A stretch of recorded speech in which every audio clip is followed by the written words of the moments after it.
제가 그렇게 말랐습니까? 예, 제가 원래 아프리카 선교사였거든요. 근데 아프리카에서는 제가 먹어주는 얼굴이었습니다. 그래서 지금 아프리카 있을 때 49kg 나갔었어요. 지금은 근데 이제 결혼해서 우리 아내의 긍휼하심에 따라서 65kg까지 쪘습니다. 지금 굉장히 만족하고 있습니다. 저희 교회는 고양시 신원동에 있습니다. 여기서 얼마 안 걸립니다. 그리고 개척한 지 이제 1년 10개월 정도 됐습니다.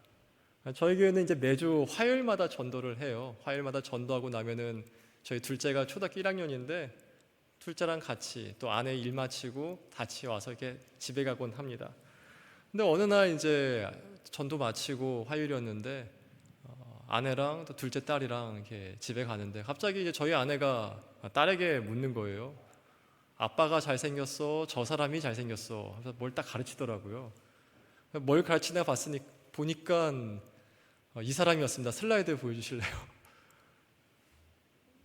예, 이 사람을 가르치면서 아빠가 잘생겼어? 저 사람이 잘생겼어? 이러는 겁니다. 누가 잘생겼습니까? 보시기에. 아, 감사합니다. 주님 살아계시네요.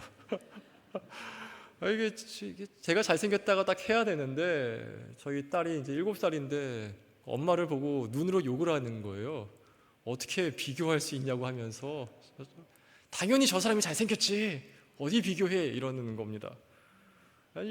이제 8살이길래 그래도 아빠가 좀 낫지 않을까라는 생각을 했는데 이게 딸 키워도 소용이 없구나 어차피 떠나갈 거 빨리 마음 보내자 뭐 이러고 있었는데 근데 목회하다 보니까요 비슷한 생각이 들 때가 참 많습니다. 언제냐면은 제가 아무리 노력하고 양육을 해도 변하지를 않는 거예요. 변하지를 않아요. 8년 양육하고 10년 양육했는데 그때도 예배 뜨문뜨문 지금도 예배 뜨문뜨문 그때도 헌금에 시험 들고 지금도 헌금에 시험 들고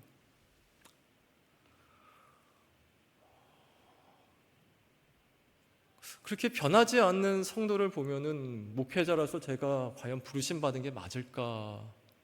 하나님 날 정말 부르셨을까? 그때도 싸우고 지금도 싸우고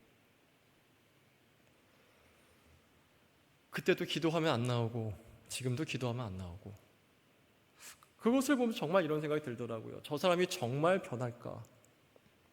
내가 아무리 목회를 한다 한들 저 사람이 정말 변할까? 이런 생각에 빠지니까요 허탄해지답니다. 하나님께서 정말 날 목회자로 부르신 게 맞을까? 날 정말로 목회자로 부르셨다면은 내가 8년 양육하고 10년 양육한 저 사람이 왜 안 변하는 걸까?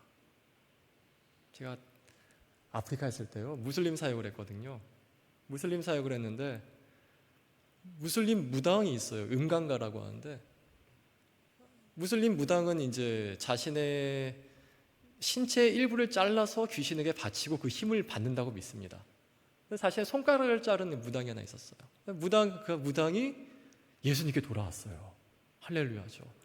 돌아왔는데 2년 만에 돌아가는 거예요. 다시 무당으로. 그것을 이제 저희 팀이 보면서 큰 실패감이 있었죠. 왜 예수님이 능력이 없는 건 아닐 테고 우리가 능력이 없는 것인가? 그럼 허탄해지죠. 허무해지죠. 저는 그렇게 허탄해지면은 자기 비난으로 옵니다. 어떤 사람 분노로 오더라고요. 네가 못해서 그래. 근데 저는 자기 비난으로 오더라고요. 내가 못해서, 내가 부족해서, 내가 제대로 못 살아서. 여러분은 어떻습니까? 여러분 모두 성도로 부르심받은 분들이십니다. 하나님은요 여러분을 통해서 여러분 주위 사람들에게 본인 하나님을 드러내기로 결정하셨어요. 자녀들에게, 직장의 그 사람들에게, 내 가족들에게 여러분을 통해서 소망을 퍼뜨리고 중보기도를 하게 하시고 하나님이 누구시며 그리스도가 누구신지 알려주기에 우리 한 사람 한 사람을 부르셨죠. 그런데 내 삶을 보면은 부르심에 합당하게 살아가고 계십니까? 만일 하나님께서 여러분에게 점수를 매기신다면은 몇 점을 매기실 것 같습니까? 아니 하나님은 고사하고 내가 나에게 점수를 매긴다면은 몇 점 주시겠습니까? 오늘 본문은 제가 이러한 낙담에 빠져 있을 때 저에게 하나님의 부르심이 무엇인지, 하나님이 왜 저를 그 오랜 시간 동안 성도 한 사람조차 변화시키지 못한 이 못난 목회자로 이 자리에 부르셨는지 그것을 알려주신 구절이었어요.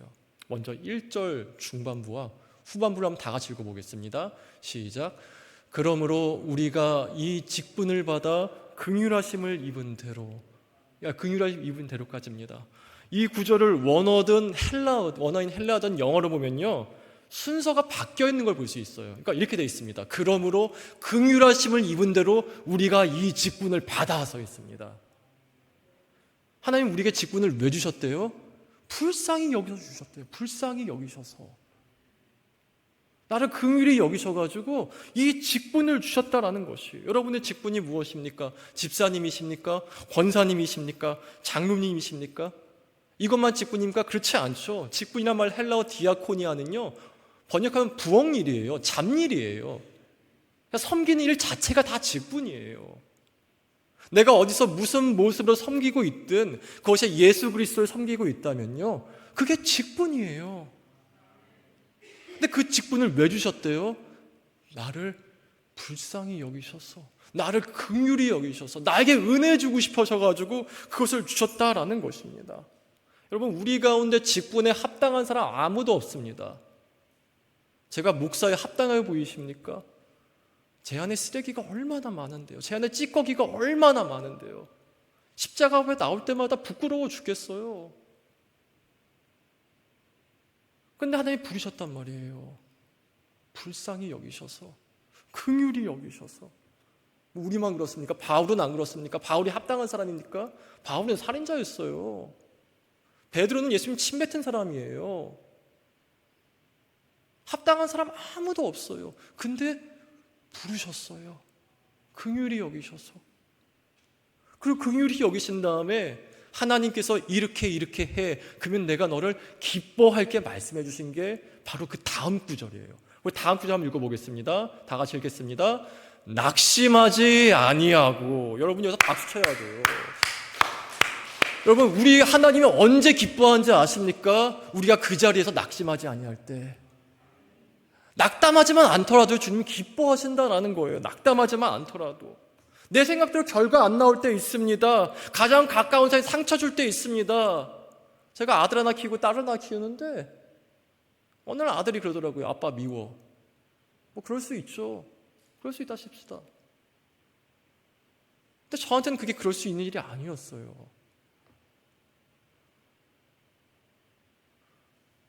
근데 그 자리 가운데서 속상할 수 있죠. 힘들 수 있죠. 그러나 그 자리 가운데서 여러분 버티는 것 하나만으로도 주님이 기뻐하시기 시작하신다라는 거예요. 여러분 낙담하시지 않습니까? 내가 부모로서 합당한 사람인가? 내가 우리 교회에서 이 직분을 맡기에 합당한 사람인가? 그런 생각 해보지 않으셨습니까? 전 되게 많이 하는데요. 내가 정말 목사로서 합당한가? 우리 교회 교인들 정말 작게 있지만 더 훌륭한 목사님께 갈 수 있는데 우리 교회에서 고생만 하고 있는 것 아닌가? 시간만 낭비하고 있는 것 아닌가? 그때부터 주님 말씀하신 게 있어요. 버텨라. 낙담하지 말아라. 내가 너와 함께하고 있다. 여러분 바울의 예를 한번 들어볼게요. 바울이 여러 서신을 많이 썼는데 그 중에서 가장 큰 실패감 가운데 쓴 서신이 바로 갈라디아서입니다. 자신이 그렇게 힘겹게 개척한 교회가 이단에 빠지기 일보 직전이었거든요. 얼마나 실망했겠습니까? 얼마나 실패감 들었겠습니까? 내가 무슨 목회자야, 내가 무슨 선교사야, 나 같은 거 뭐 이러지 않았겠습니까? 그때 바울이 갈라디아서 이렇게 씁니다. 1장 10절 한번 다 같이 읽어보겠습니다. 이제 내가 사람들에게 좋게 하랴, 하나님께 좋게 하랴, 사람들에게 기쁨을 구하랴. 내가 지금까지 사람들의 기쁨을 구하였다면 그리스도의 종이 아니니라. 뭐라고 얘기하고 있습니까? 내가 사람의 기쁨을 구하지 않았다라는 거예요. 내가 이 자리에 있는데 너희들의 기쁨을 구하는 것, 너희의 인정을 구한 것이 아니라 난 하나님의 기쁨 것이 이 자리까지 왔다라는 것이죠. 내가 너희의 교회를 세우고 너희를 양육한 것은 너희에게 인정받기 위함이 아니라, 너희를 기쁘게 하기 위함이 아니라 그 자체를 하나님께서 기뻐하셨기 때문이다라고 말하는 것입니다. 하나님을 기쁘시게 하라고 사역하다 보니까 여기까지 온 것이죠. 여러분, 우리가 그 직분으로 부르심 받은 것은요, 사람을 기쁘게 하기 위함이 아니에요. 하나님 기쁘시게 하려고 주님께서 그 자리에 나를 세우셨다라는 것이에요. 사역할 때, 그 자리를 담당하실 때, 하나님이 주신, 예수님이 주신 그 사명의 자리를 한 걸음 한 걸음 있을 때 사람 바라보지 마십시오. 절대로 바라보지 마십시오. 하나님 바라봐야 됩니다. 어떻게 하면 사람을 기쁘게 할까? 어떻게 하면 사람을 만족시킬 수 있을까? 아니요, 끝이 없습니다. 끝이 없습니다. 우리가 할 것은 이 상황에서 무엇을 해야 하나님이 기뻐하실까 하나예요. 하나님이 기뻐하실까? 무엇을 해야 기뻐하실까? 사람을 보면요, 만족이 없어요. 찬양도 있죠. 세상을 보며 사람을 볼 때 만족함이 없었네. 제가 참 좋아하는 찬양인데 만족함이 없습니다. 얼마 전 한 목사님 설교를 들었는데 이분이 이런 얘기를 하시더라고요. 이분이 개척을 하셨는데 갑자기 사람이 확 몰려오더랍니다. 확 몰려오다가 또 갑자기 확 나가더래요. 확 나가는데 그 나가는 사람 중에 자기 큰딸이 있었대요. 그러면서 그 사모님이 이런 말씀 하시답니다. 쟤도 나가는구나. 쟤도 나가는구나. 여러분, 우리가 만족시킬 수 있는 사람이 없어요. 이 사람이 만족하면 이 사람이 시험 듭니다. 이 사람을 만족시키려면 이 사람이 또 시험 들기 마련이죠. 늘 변화무쌍해요. 그런데 하나님은 아니세요. 하나님은 우리가 그 자리에서 말씀에 순종한 것 그 하나로 기뻐하세요. 이거 봐야 돼요. 이거 봐야 돼요. 정말 이거 봐야 돼요. 우리 하나님 기쁘시게 하기 위해 그것을 감당하는 것입니다. 여러분, 직분이 있으십니까? 여러분, 직분이 있으십니까?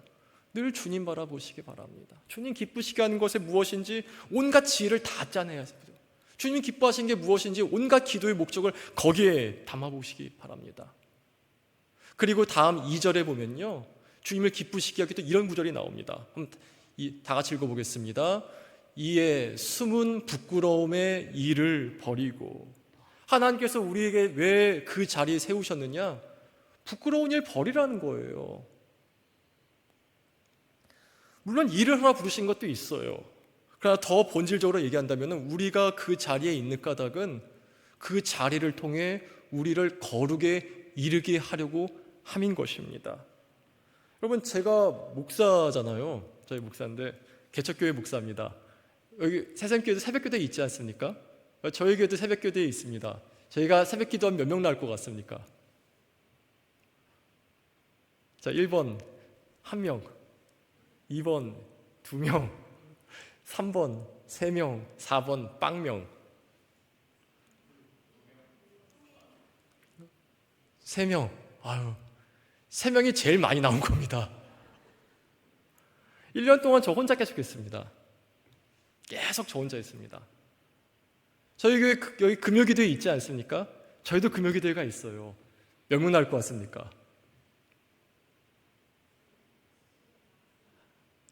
한 명도 안 나왔습니다. 그렇게 1년을 해봤어요. 한번. 아무도 안 나오더라도 말씀 준비하고 기도하고. 근데 1년 하는데 1년 짝 되니까 이게 주님, 이건 아닌 것 같습니다. 이 말이 딱 나오는 겁니다. 이건 아닌 것 같습니다. 너무 낙담이 되는 것이죠. 지금 제가 저희 교회에 한 40명 정도가 있습니다. 전도를 해서 40명 정도가 있는데 주일엔 그래도 모이는데 새벽 기도라든지 금요 기도라든지 하다못해 우리 전도하자 그러면 아무도 안 옵니다. 그래서 아무도 안 오길래 너무 낙담이 돼가지고, 하나님 이게 뭡니까? 저 이러려고 설교 준비했습니까? 몇 시간 설교 준비했는데 아무도 안 나오면 제가 저한테 읽어줘야 되는 것입니까? 뭐 이러고 있는데 갑자기 기도하는데 온갖 죄악들이 막 다 떠오르더라고요. 한참 회개 기도하다가 그때 알았습니다. 하나님께서 나를 혼자 두신 이유가 나와 단둘이 해결하고자 하는 문제가 있었기 때문이었다는 것이죠. 제 마음이 혼자 그 자리를 지키면서 부드러워져 있었어요. 하나님께 귀를 기울이겠다는 것이죠. 그러고 나니까 그때서야 회개하라라는 음성을 들을 수가 있었던 것이에요. 여러분 신명기 31장에 보면은 모세가 이스라엘 백성들과 모압에서 다시 한번 언약을 세우는데 이렇게 말을 해요. 하나님께서 너희에게 40년간 너희를 인도하면서 너희 옷이 헤어지지 않았고 너희 신발이 헤어지지 않았다 이렇게 얘기하고 그 다음에 뭐라 나오느냐, 하나님께서 너희에게 빵을 주시지 않았고 포도주를 주시지 않았고 독주를 주시지 않았다. 무슨 말이죠? 세상의 쾌락에서 아무것도 너희를 감당하지 못하겠다 이런 뜻이죠. 그 다음 구절에 뭐라 나오는지 아십니까? 그러므로 말미암아 너희로 하여금 여호와께서 하나님이신 줄 깨닫게 하려 하심이라 이렇게 말씀하세요.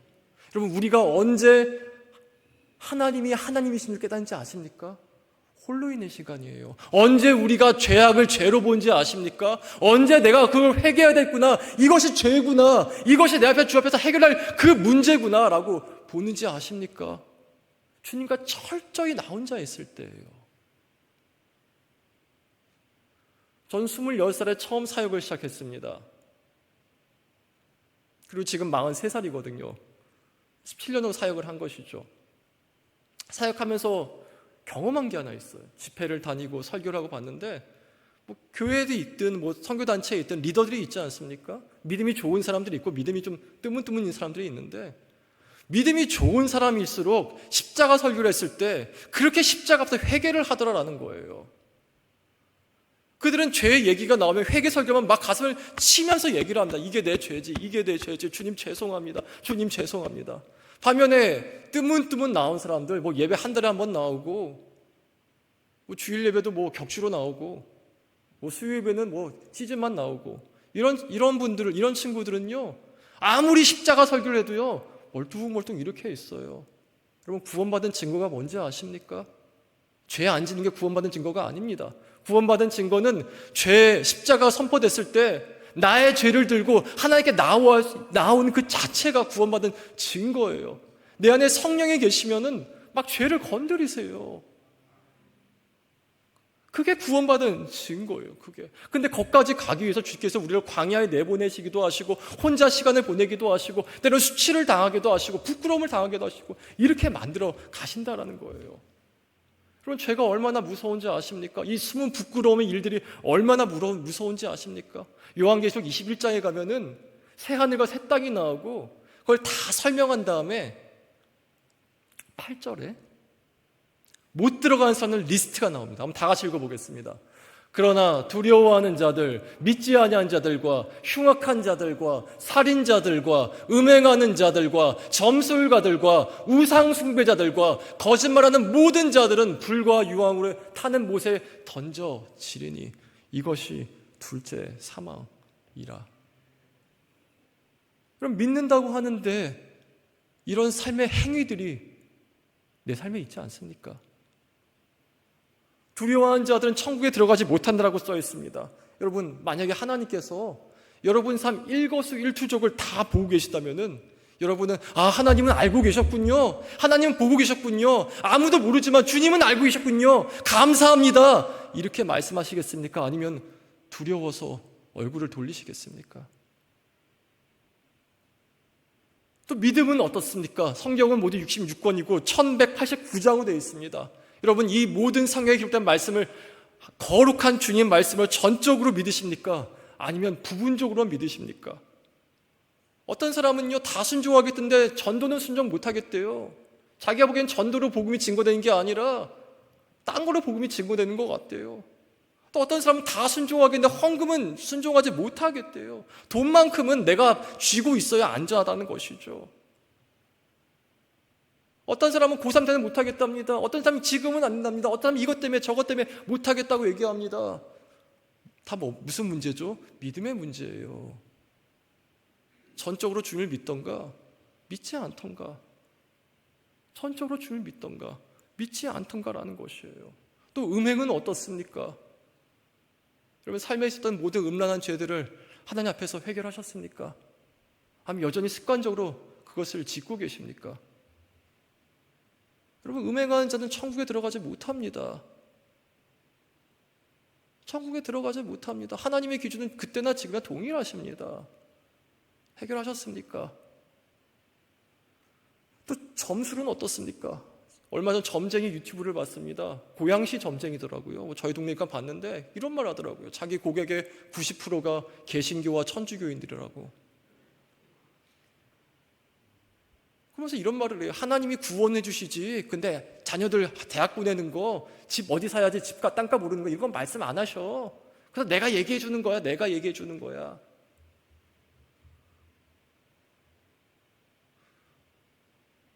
여러분은 어떻습니까?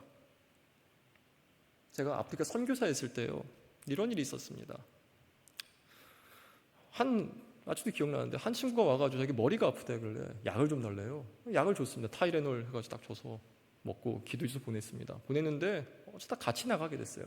같이 나가는데 그 친구 가는 집 방향이 그 아프리카 무당집으로 가는 겁니다.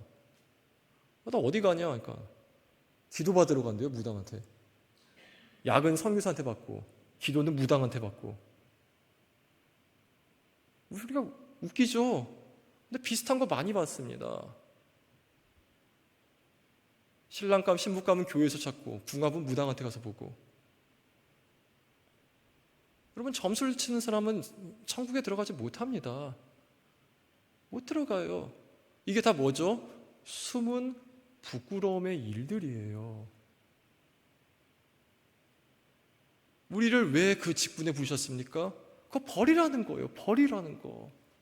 버리라는 거예요. 그거 버려가지고 너가 그게 합당한 사람 만들어 가겠다라는 것이죠. 여러분, 여기 주님이 기뻐하신 두 번째 것이 있습니다. 첫 번째가 뭐였죠? 낙담하지 않는 거. 기억하십시오. 낙담하지 않는 거 주님 기뻐하시는 겁니다. 두 번째가 뭐라고요?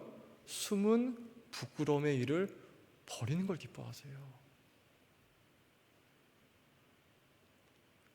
집사님이십니까? 장로님이십니까? 저처럼 목회자십니까? 여러분만 알고 있는 그 죄 있지 않습니까? 버리십시오. 그거 버리라고 부르신 거예요. 딴 사람은 몰라요. 근데 주님은 알아요. 주님은 알아요. 근데 그것을 드러내서 우리를 수치주려는 게 아니라 버리라는 거예요. 버리라는 거. 그래서 우리를 세우셨어요. 그래서 우리를 부르신 것이에요.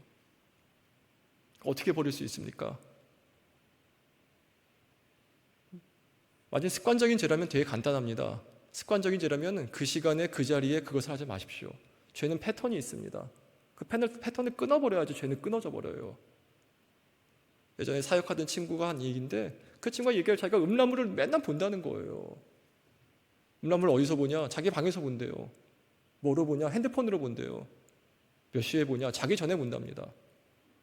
이렇게 얘기했습니다. 자기 전에 핸드폰 보지 마라. 1번. 2번. 자기 전에 성경 봐라. 2번. 그래도 안 되면 자기 전에 교회에 나와서 기도하고 가라. 3번. 그래야 죄는 끊어집니다. 끊어버리세요. 그 자리를 위해. 그게 주님의 여러분을 부르신 이유라는 것입니다. 마지막으로 그 자리에서 하나님을 기쁘시게 하는 세 번째 것이 뭐냐? 진리를 나타내는 것이에요. 우리 2절 후반부는 다 같이 읽어보겠습니다. 시작. 속임을 행하지 아니하며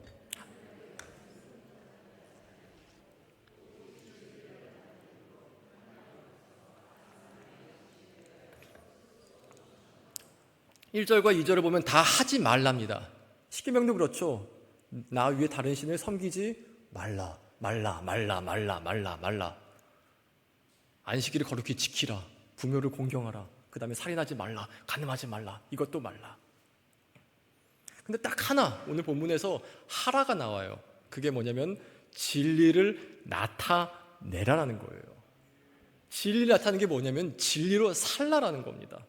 제가 부목사 시절에 있었던 일인데요. 답답해가지고 기도하러 갔습니다. 본당에 기도하러 갔는데 어디서 막 기도 소리가 들리는 거예요. 보니까 저 구석에서 한 권사님께서 막 기도를 하고 계셨어요. 근데 그 큰 본당에 저랑 권사님밖에 없어 보니까 기도 내용이 들렸거든요. 그래서 깜짝 놀랐습니다.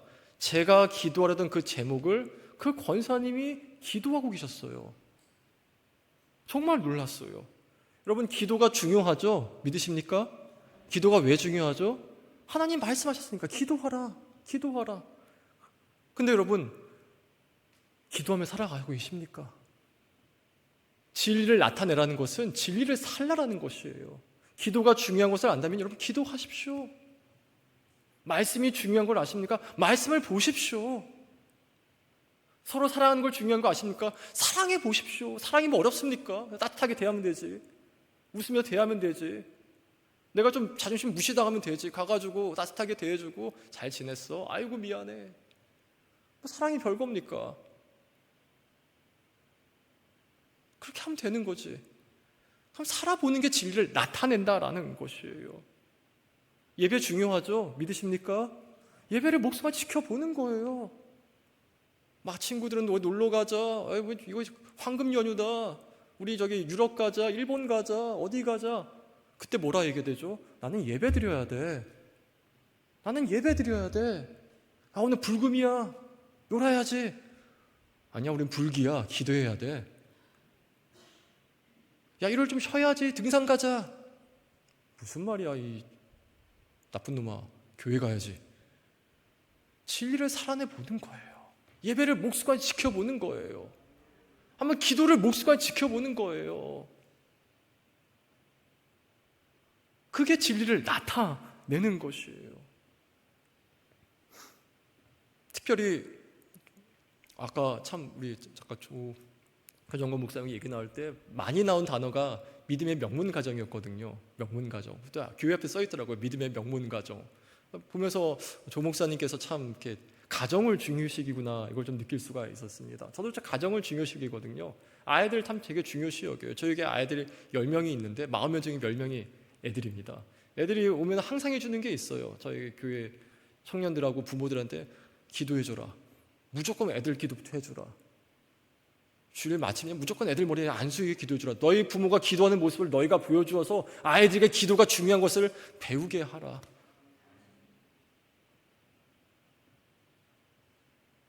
이게 진리를 나타내는 겁니다. 뭐 거창하지 않아요. 선교사 안 나가셔도 돼요. 큰 거 안 하셔도 돼요. 주님 말씀하신 말씀과 기도와 예배를 목숨까지 지켜보십시오. 그게 다입니다. 사실 그게 다예요. 우리에게 진리는 철학이나 옳고 그름이 아니라 그냥 하나님이시거든요. 하나님을 지켜보는 거예요. 하나님을 존중해 보는 것이에요. 그렇게 할 때 우리의 모습이 하나님 앞에서 각 사람들 양심의 추천이 된답니다. 그러니까 나를 보면 막 양심에 찔리는 거예요. 하나님 정말 계시는데 이렇게 살아도 되나? 이렇게 살아도 되나? 이렇게 살아도 되나?